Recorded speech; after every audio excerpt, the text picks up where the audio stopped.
Hello friends, welcome back to English with Asha ma'am. आज हम एक बहुत ही ब्यूटीफुल स्टोरी पढ़ने वाले हैं जिसमें अच्छी वोकैबलरी का यूज़ है। कई वर्ड्स होंगे जो आपको नए दिखेंगे यहाँ पे। और जो स्टोरी है ये सिंपल पास्ट में है। इसका जो स्ट्रक्चर होगा वो मैं साथ साथ आपको समझाऊंगी। और आगे बढ़ने से पहले अगर आपको इस चैनल के वीडियोस पसंद आते हैं तो प्लीज़ लाइक और शेयर ज़रूर कीजिए। और चैनल पे नए हैं तो चैनल को सब्सक्राइब करना मत भूलिएगा।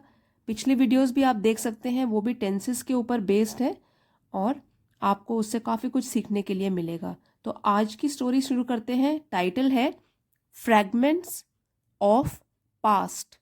पास्ट मीन्स अतीत, पुराना जो बीत गया है, अतीत। फ्रैगमेंट्स टुकड़े, ऑफ के, पास्ट दैट मीन्स अतीत के टुकड़े। और आइए इसको समझेंगे। इसका भी डीपर मीनिंग है, आपको गहराई से इसको समझना पड़ेगा तो आपको ये स्टोरी बहुत पसंद आएगी। On a quite Sunday morning, Riya decided to explore the dusty attic of her childhood home. On a quite Sunday morning, quite means शांत, संडे रविवार, मॉर्निंग सुबह। रविवार की एक शांत सुबह को रिया डिसाइडेड मीन्स फैसला करना, रिया ने फैसला किया टू एक्सप्लोर खोज निकालने का, the dusty attic of her childhood home. Dusty means धूल भरा, एटिक छत के नीचे वाला कमरा जिसमें कि हम सामान भी स्टोर करके रखते हैं, चाइल्डहुड बचपन, होम घर। तो रिया ने फैसला किया अपने बचपन के घर के धूल भरे अटारी, एटिक को अटारी बोलते हैं शॉर्ट में, छत के नीचे वाले कमरे को एक्सप्लोर करने का, उसमें से कुछ खोज निकालने का। फॉरगॉटन मेमोरीज अवेटेड हर। तो फॉरगॉटन मतलब जो जिसको हम भूल चुके हैं, मेमोरीज यादें, अवेटेड इंतजार। तो अवेट, अवेटेड, अवेटेड। तो अवेटेड मीन्स इंतजार कर रही थी उसका, फॉरगॉटन मेमोरीज अवेटेड हर। तो भूली हुई यादें उसका इंतजार कर रही थीं। Among the forgotten boxes and forgotten relics of years gone by. तो किस चीज की यादें? अमंग द फॉरगॉटन बॉक्सेस, भूले हुए बक्सों के बीच में, and forgotten relics, relics means पुरानी चीजें जो अभी भी सुरक्षित रखी गई हैं। तो रेलिक्स यादें जो कि सुरक्षित रखी गई हैं। तो भूले हुए बक्से, भूली हुई जो रेलिक्स हैं, पुरानी चीजें हैं, of years gone by, years साल, गॉन बाय जो बीत चुके हैं, उसकी जो यादें हैं वो उसका वेट कर रही थी, इंतजार कर रही थी। किन किन चीज़ों के बीच में? वहाँ अटारी में रखा हुआ है उन्होंने कुछ बक्से जिसको सब लोग भूल गए हैं अब, और कुछ पुरानी चीज़ें जो अभी भी सुरक्षित रखी गई हैं वहाँ अटारी में। तो वहाँ पे वो रखी गई थी और वो उसको आज एक्सप्लोर करने जा रही है रिया। तो वहाँ पे उसका इंतज़ार कर रही हैं भूली हुई यादें। As she sifted sifted through the treasures of the past, जैसे आटा छानते हैं छन्नी से, तो उस प्रोसेस को बोलते हैं सिफ्टिंग। सिफ्टिंग छानना या छानबीन करना, यहाँ पे तो छानबीन करना इसका मीनिंग है। थ्रू द ट्रेजर, ट्रेजर खजाना, पास्ट अतीत। As she sifted through the treasures of the past, जैसे ही उसने छानबीन करना शुरू किया पुराने अतीत के खजानों के बीच में, a familiar photo album caught her I. Familiar जाना पहचाना, एल्बम जिसमें हम फोटो सुरक्षित रखते हैं, फोटो की एल्बम। कॉट हर आई ये एक फ्रेज है, catch her eye, caught the eye, ठीक है। तो caught the eye of someone ये फ्रेज है, इसका मतलब होता है ध्यान आकर्षित करना। तो यहाँ पे कैच का पास्ट टेंस हो गया कॉट। तो फेमिलियर मतलब जानी पहचानी फोटो एल्बम ने उसका ध्यान आकर्षित किया जब वो अतीत के खजानों के बीच में क्या कर रही थी, छानबीन कर रही थी। वहां वो देख रही है बक्सों में और जो पुरानी रेलिक्स है उसके बीच में वो ढूंढ रही है कुछ, वो उनको देख रही है। तो उसको क्या मिली? एक पुरानी फोटो की एल्बम।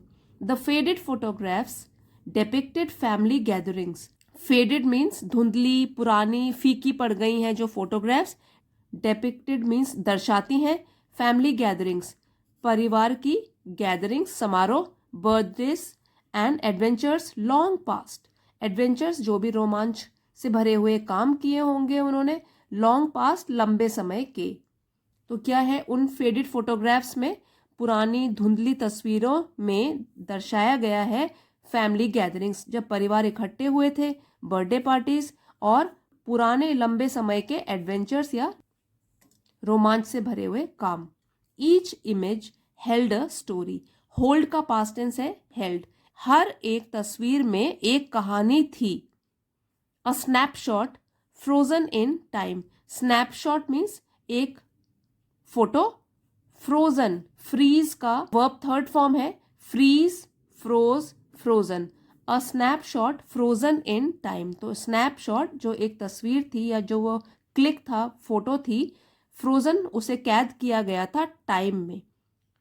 तो इसका मतलब ये है कि जो फोटो है अगर उसको कोई देखेगा तो वो टाइम याद आ जाएगा अतीत में जब वो घटना सचमुच में सामने हुई थी। तो क्या है, वो स्नैपशॉट, वो जो फोटो है उसमें कैद किया गया है टाइम को, जिसमें आइदर बर्थडे पार्टी सेलिब्रेट हो रही है या रोमांचित कार्य की होगी या तो फिर कोई फैमिली गैदरिंग की होगी जब सारे परिवार इकट्ठा हुए थे। Riya smiled at the candid moments.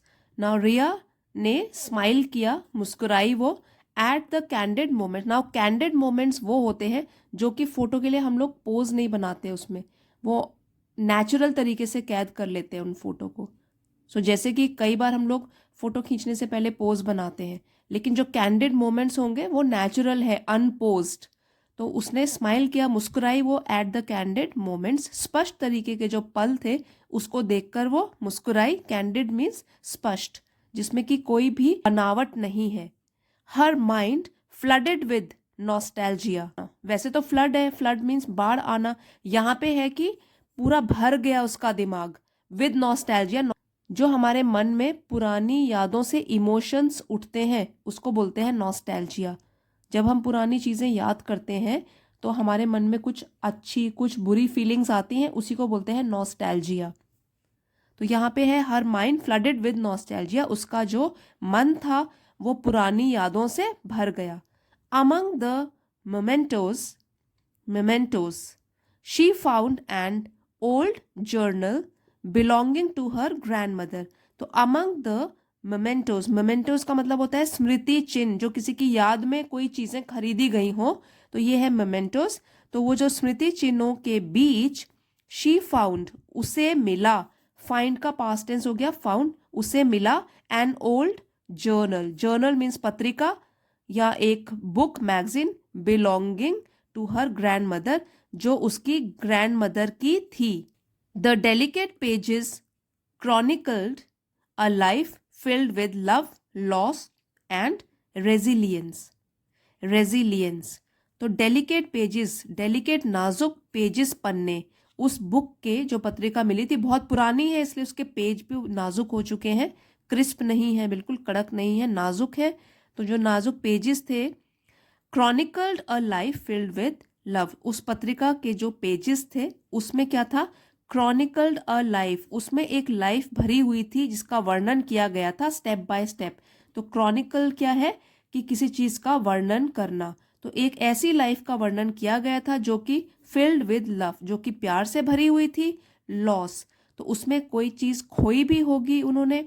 And resilience, fight करके बुरे समय से बाहर निकल आना, उसको बोलते हैं रेजिलियंस, इसको लचीलापन भी बोलते हैं। तो जो बुक थी या मैगजीन उसे मिली थी उसमें एक ऐसी जिंदगी का वर्णन किया गया था जिसमें कि प्यार भी था, दुख भी था, किसी को खोने का दुख, एंड रेजिलियंस, बुरे समय से वो लोग कैसे उबर के आए थे, ये सब का वर्णन किया गया था उस बुक में। Riya immersed herself in the handwritten tales. तो इमर्स मीन्स डुबो देना, हरसेल्फ अपने आप को, हैंड रिटन अपने हाथों से लिखा गया, और ये वाला जो टेल है उसका मतलब होता है कहानी। रिया ने अपने आप को डुबो दिया उन हाथ से लिखी हुई कहानियों में। Feeling a profound connection to her families history, feeling महसूस करते हुए, प्रोफाउंड गहरा, कनेक्शन संबंध, और हिस्ट्री इतिहास, महसूस करते हुए एक गहरा संबंध अपनी परिवार के इतिहास से। तो रिया ने अपने आप को उस कहानी जो कि अपने हाथों से लिखी गई थी उसमें बिल्कुल पूरी तरीके से डुबो दिया, और तब उसने महसूस किया एक गहरा संबंध जो कि उसके अपने परिवार के इतिहास से था, क्योंकि वो अपनी ग्रैंडमदर की स्टोरीज पढ़ रही है और क्या हो रहा है, नॉस्टैल्जिया, पुरानी यादें अब उसके दिमाग में बिल्कुल फ्रेश तरीके से आ रही हैं, तो वो इमोशनल भी हो रही है और तब कहानियां भी पढ़ रही है। एज द आफ्टरनून सन, जैसे ही आफ्टरनून दोपहर का सन धूप, अब जैसे यहाँ आफ्टरनून हो गया उसको पता भी नहीं लग रहा कि कब दोपहर हो गई। जब कहानी शुरू हुई थी तब संडे मॉर्निंग था, रविवार की सुबह, अब क्या हो गया है, आफ्टरनून दोपहर हो गई है। एज द आफ्टरनून सन, जैसे ही दोपहर की धूप, streamed through the attic window, तो स्ट्रीम मीन्स गुजरी, थ्रू से, एटिक विंडो अटारी की जो खिड़की थी, जैसे ही दोपहर की धूप अटारी की खिड़की से होकर गुजरी, रिया लेफ्ट द डस्टी हेवन, ये वो वाला हेवन नहीं है स्वर्ग, उसमें स्पेलिंग होती है HEAVEN, हेवन, स्वर्ग, और यहाँ पे है हेवन, हेवन इसका मतलब होता है स्थान या जगह। और कैसी थी ये जगह, डस्टी, धूल से भरी हुई, क्योंकि कोई जाता ही नहीं था वहां पे। तो ये रिया लेफ्ट द डस्टी हेवन, तो रिया ने छोड़ा वो धूल से भरा हुआ स्थान। लीव का सेकंड फॉर्म होता है लेफ्ट, रिया ने छोड़ा धूल भरा स्थान। कैरिंग नॉट जस्ट आर्टिफैक्ट्स, ये ई है यहाँ पे, यहाँ स्पेलिंग लिखी है फिर से, नॉट जस्ट आर्टिफैक्ट्स, तो कैरिंग अपने साथ लेकर, न सिर्फ कलाकृतियां, आर्टिफैक्ट्स मतलब मेड बाय ह्यूमंस, जो ह्यूमंस इंसान खुद अपने हाथों से कलाकृतियां बनाते हैं उनको बोलते हैं आर्टिफैक्ट्स।